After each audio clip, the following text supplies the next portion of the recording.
Alors nous sommes le dimanche 31 juillet 2016, nous sommes de retour à Sifour. J'ai quelqu'un à côté de moi, je vais lui demander de se présenter. Bonjour. Oui, bonjour, moi je suis Paul Zucconi, je travaille pour la mairie de Sifour et notamment sur le service des animations. Alors retour un an en arrière, alors c'était pas tout à fait il y a un an, puisque je crois que c'était le premier week-end d'août. Nous sommes donc à la deuxième édition de la fête de la tomate. Bon, on revient puisqu'on l'a fait l'année dernière, première édition. On va bien sûr poser la question que je pose systématiquement. On a fait un gros reportage l'année dernière, des captations, l'enregistrement du maire et son interview. Vous aussi, puisqu'on se revoit un an après avec beaucoup de plaisir. Quel souvenir d'abord vous gardez du reportage? Un an de recul sur cette fête de la tomate première édition d'abord. Eh bien, une grande réussite déjà. Alors au niveau du reportage, donc tout était vraiment bien calé, tout était dit. Donc ça a été formidable parce que je pense que ça a porté et ça a valorisé notre manifestation. Tout de suite après les derniers rangements, on s'est dit on recommence parce que c'était vraiment formidable, que tout le monde a trouvé son compte, que tout le monde est venu chercher ici des informations sur la tomate, mais aussi des produits complètement dérivés qui sont des fois très étonnants.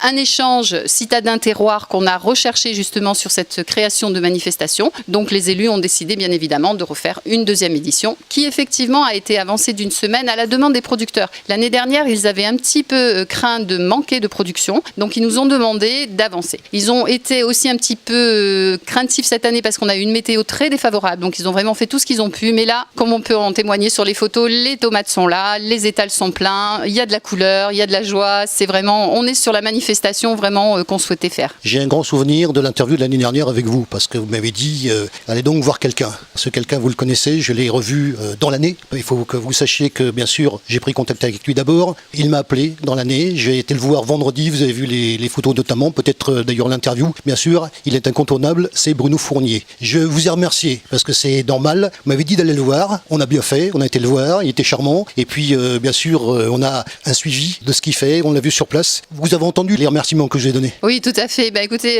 faire connaissance avec Bruno, c'est vraiment ouvrir les portes du royaume de la tomate. On ne peut pas dire mieux. Quand vous rentrez dans son domaine, dans sa passion, il vous entraîne avec lui, il est partout, ça devient international cette passion. Moi, je le suis également sur les réseaux sociaux, je vois des photos magnifiques, des témoignages émouvants, des gens qui sont capables vraiment de s'émouvoir sur une réussite, sur une variété. C'est de la vraie passion à l'état pur. Bruno est avec nous, il nous suit sur cette deuxième édition, j'en suis ravie. Il nous a emmené pratiquement 600 variétés de tomates qu'il a vraiment bien étalé aux yeux de tout le monde et tout le monde est autour de son stand pour poser des questions justement. Et effectivement, faire connaissance avec Bruno Fournier, c'est, je vous dis, rentrer dans un domaine qui est un domaine passionné et passionnant. Alors j'ai souvenir bien sûr de ce que vous avez dit concernant le travail que ça demande. Oui, c'est énorme. Oui, c'est vrai que c'est énorme. C'est ce que vous m'avez dit l'année dernière, vous en souvenez? Je m'en souviens bien, mais c'est un travail considérable. En plus, cette année, on a augmenté le volume de la manifestation et de la logistique par un repas d'ouverture. On a eu un très grand succès. On a servi hier soir 150 couverts sur un menu qui était tout à base de tomates, réalisé en avance et puis remonté ensuite, dressé en extérieur. L'ambiance était vraiment formidable. On va publier des photos sur les réseaux sociaux. La table mesurait 45 mètres de long. Les gens ont fait connaissance. C'était vraiment très, très agréable. Mais effectivement, ça a augmenté le volume de travail. Tant qu'on est costaud et là pour le faire, on tiendra. Je pense que monsieur le maire a pris l'ampleur et le volume de la manifestation qui est en train de grandir et que nos équipes aussi vont grandir l'année prochaine. Honnêtement, aujourd'hui, Philippe, la fatigue ne se fait pas sentir parce qu'il y a la joie du monde qui est là, présent, et la réussite de la manifestation. Demain sera un autre jour, mais je pense qu'on va le porter dans les jambes à un moment donné. Je vais vous redire ce que j'ai dit l'année dernière concernant la préparation. Vous savez que je fais beaucoup de salons, donc il est normal qu'on parle des préparations. La manifestation ne tombe pas du ciel, elle s'est préparée, il y a eu des réunions, il y a eu des choses. Les personnes qui ont participé à ces réunions, ça s'est étalé comment la préparation? Ça commence en début d'année en fait, donc on a repris les mêmes pour faire une réunion de travail. Sur cette réunion de travail, on a décidé de différentes choses. Qu'est-ce qu'on donne comme charte à cette manifestation? Donc on s'attache vraiment à rester sur de la production locale. On a augmenté un petit peu cette année parce qu'on a quand même invité nos caves vinicoles à nous présenter du rosé parce que c'est vrai qu'on est en été, c'est vrai qu'on reçoit des touristes sur cette place qui viennent acheter leurs tomates. Pourquoi ne pas repartir avec une bonne petite bouteille de rosé justement pour manger sa salade de tomates? Donc on a un petit peu élargi, on va dire, sur ces produits-là, mais on reste quand même attaché à cette rencontre et cette découverte de la vraie saveur des choses qui sont cultivées chez nous par des gens passionnés, par des gens qui bossent, par des gens qui sont là tôt le matin, qui vous donnent le plaisir ensuite de découper une tomate, d'y verser quelques gouttes d'huile d'olive et de fermer les yeux en disant « Mon Dieu, que c'est bon !»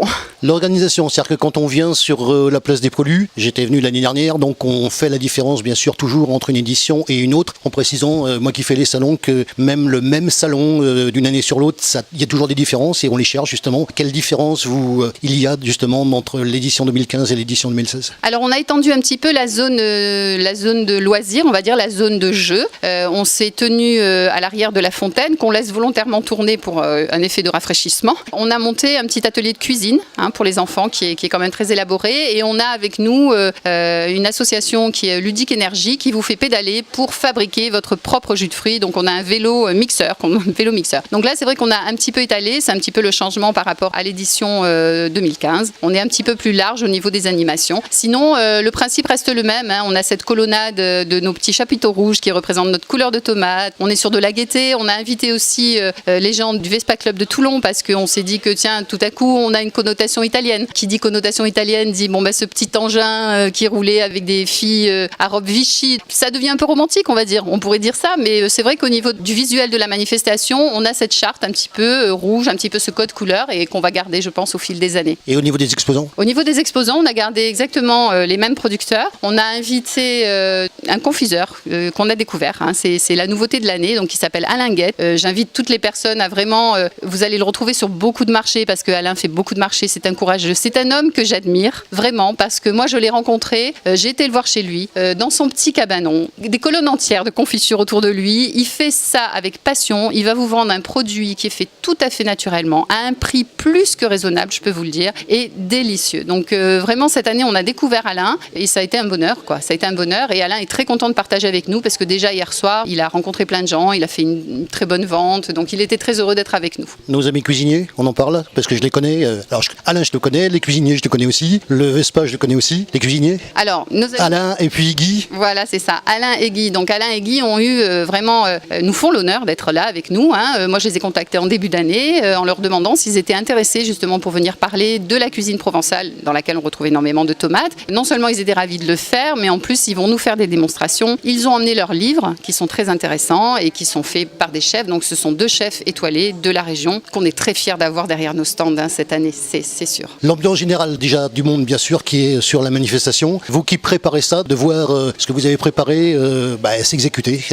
Quel effet ça vous fait alors que justement je précise qu'il y a des t-shirts et des tabliers aussi, donc à la couleur de la manifestation. Tout à fait, oui, cette année on est tous un peu costumés avec ce fameux code couleur rouge, avec donc le nom de notre manifestation est vraiment Sifour fête la tomate. C'est quelque chose à laquelle on tient. Moi je suis particulièrement heureuse d'avoir pu faire cette manifestation dans la conjoncture qu'on est en train de vivre. Malheureusement on est obligé, Philippe, de dire 2 mots là-dessus parce qu'en fin de compte c'est vrai que c'est très triste ce qui se passe et d'ailleurs notre inauguration est retardée d'une petite demi-heure parce que justement on donne une messe en l'honneur de ce pauvre prêtre qui s'est fait assassiner. Donc je suis déjà d'une part très heureuse que ça ait pu se faire. Ça se passe dans une bonne ambiance, les gens n'ont pas l'air craintifs ni apeurés. Hier soir on avait de la sécurité autour de nous bien sûr, mais voilà, on est là, vive la vie, vive la tomate.